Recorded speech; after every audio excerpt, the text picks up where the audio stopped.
Final post के सभी दर्शकों को ज्ञानेश्वर गौतम का नमस्कार। महिला परीक्षिका कहने से हमारा तात्पर्य है कि आंगनबाड़ी की जो पर्यवेक्षिकाएं हैं समाज कल्याण विभाग के द्वारा इन लोगों की नियुक्ति 2012 में हुई थी। उनके लिए हाई कोर्ट से एक अच्छी खबर आई है और वो खबर यह है कि 90 दिनों के भीतर में कोर्ट ने सरकार को कहा है कि आप इन लोगों का नियमितीकरण कर दें। तो ये एक अच्छी खबर आई है हाई कोर्ट से। बहुत लंबा संघर्ष इन लोगों ने किया है, बहुत लंबी लड़ाई इन लोगों ने लड़ी है और बहुत लंबे संघर्ष के बाद सरकार का यह आदेश हुआ है। लेकिन अब सरकार उस आदेश को मानती है या नहीं मानती है ये तो समय के गर्भ में है, लेकिन अगर नहीं मानती है तो यह कंटेम्प्ट ऑफ कोर्ट का मामला भी बनेगा। बहुत लंबे समय से महिला पर्यवेक्षिकाएं अपने नियमितीकरण के लिए, अपने रेगुलराइजेशन के लिए लड़ाई लड़ रही थी और अल्टीमेटली बहुत दिनों तक सरकार के साथ उन लोगों की वार्ताएं हुई, लेकिन वो किसी नतीजे पे नहीं पहुंची। अब ये एक खुशखबरी आई है कोर्ट के माध्यम से कि कोर्ट ने इन लोगों को रेगुलराइज करने के लिए एक आदेश जारी किया है और जो आदेश की कॉपी हम पढ़ के आपको सुनाते हैं, फिर उसके बाद आगे हम चर्चा करेंगे। इसमें सरकार ने स्पष्ट तौर पर, कोर्ट ने स्पष्ट तौर पर लिखा है कि according to the counsel for the petitioner, the case of the petition is squarely covered by the judgment passed by the honourable Supreme Court in the case of secretary state of Karnataka and others versus Uma Devi and others reported in 2006। 2006 में एक case हुआ था, है ना।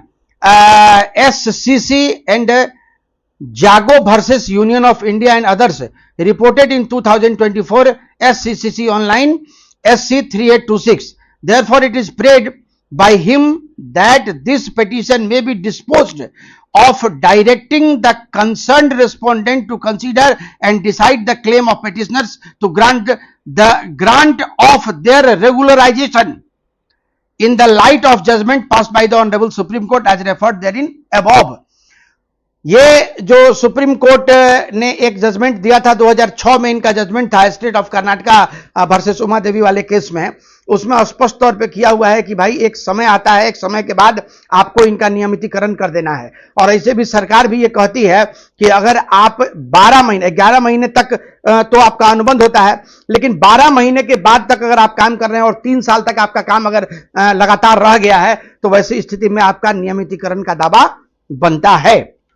आगे फिर court का आदेश है कि the above prayer made by the council is not opposed by the council of respondent. एक बहुत अच्छी बात यह है कि सरकार की तरफ से जो एडवोकेट थे उन्होंने भी इसको अपोज नहीं किया। आगे कोर्ट का जजमेंट है, considering the submission made by both the councils of petitions is disposed of, the concerned respondent number, that is 3, is directed to consider and decide the claim of the petitioner for the regularization in the light of judgment passed by the Honorable Supreme Court in the case of Secretary of State of Karnataka and others versus Uma Devi and others and Jago versus Union of India and others as mentioned above. The decision will be taken by the concerned respondent as early as possible within 90 days from the date of receipt of the copy of this order। ये आदेश निकले हुए मुझे लगता है कि करीब 15 दिन हो गए और 45 दिनों के भीतर बिहार की जो सरकार है, बिहार की सरकार को महिला परीक्षिका, महिला एवं बाल विकास समाज कल्याण विभाग का जो ये आंगनबाड़ी केंद्र चलता है महिला एवं बाल विकास के अंतर्गत, उसमें जो महिला परीक्षिकाएं काम कर रही हैं उनका नियमितीकरण सरकार को करना है 45 दिनों के भीतर। हालांकि अभी तक सरकार इस दिशा में कुछ करते हुए नहीं दिख रही है, लेकिन एक बात मैं आपको बताऊं कि अगर महिला परीक्षिकाएं, अभी चुनाव का साल है और इस चुनाव के साल में अगर वो भी इस ऑर्डर के साथ अगर प्रोटेस्ट करती हैं तो जिस तरीके से सरकार अभी रेवड़ियां बांट रही हैं तो मुझे लगता है कि उसका लाभ महिला परीक्षिकाओं को भी मिल जाएगा।